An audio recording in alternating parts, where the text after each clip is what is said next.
Hey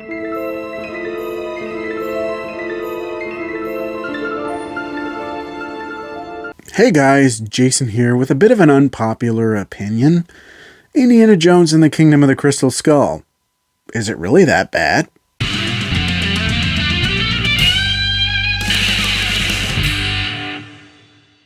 I figured with the new Indiana Jones movie coming out next month, I wanted to kind of talk about a very much despised film in the Indiana Jones franchise, Indiana Jones and the Kingdom of the Crystal Skull. Now, personally, I really enjoyed the movie.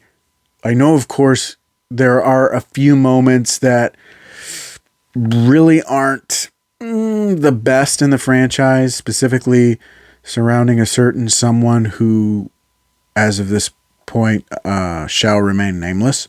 But it does still have its merits. It's still a fun, rousing adventure film. And to me personally, it was the first Indiana Jones film I've seen in theaters. It was really cool seeing Harrison Ford re-inhabit this character on the big screen, except a little bit older, a little bit more grizzled. And, you know, it was a lot of fun. It was great seeing Karen Allen again and just kind of going on this whirlwind adventure. And I know things aren't exactly the same in terms of, you know, the franchise we all knew from way back when. There's certainly more of an emphasis on digital effects, and this, of course, was at a time when digital effects were pretty much everything and on the rise, and everybody was using digital effects. But I really don't think it deserves all of the dislike that it gets. I think it's an entertaining movie nonetheless. Of course, one of the biggest things about this movie is a phrase that came out of it called nuking the fridge, the film franchise equivalent of jumping the shark. Now, for those of you who don't know, jumping the shark is a phrase that's been used to represent when a series has kind of overstepped and gone beyond its original premise. And that also comes from that episode of Happy Days when Fonzie literally jumped a shark. So that phrase, nuking the fridge, which comes from this film, applies to when a franchise kind of goes over what it is.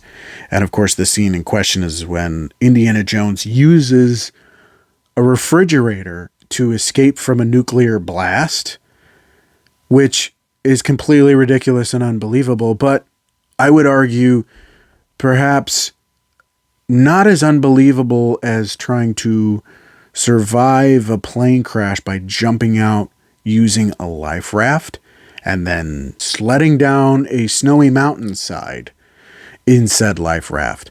I mean, that's a bit more unrealistic. At least with the refrigerator, it's metal, and with the life raft, it's just some cloth and some air. I mean, that thing would pop on impact. It's insane. I really don't think that Indiana Jones and the Kingdom of the Crystal Skull deserves the hate that it gets. I think it's a much better film. I think it's quite entertaining. I will admit again, there are some moments that can be a bit hokey and a little silly. And it's not quite as good as, say, Raiders of the Lost Ark or Indiana Jones and the Last Crusade, but I don't think it's as bad as everybody thinks it is. But that's just my opinion, of course. Let me know what you think of Indiana Jones and the Kingdom of the Crystal Skull down in the comments. Do you agree? Do you disagree? I want to hear from you. If you enjoyed the video, don't forget to click the like button. You want to see more videos, don't forget to subscribe. Click that notification bell so you can get updates on all future videos. You can also follow me on my social media pages. Links are down in the description of this video. Thank you so much for watching. I really appreciate it, and I'll see you on the next one. Bye.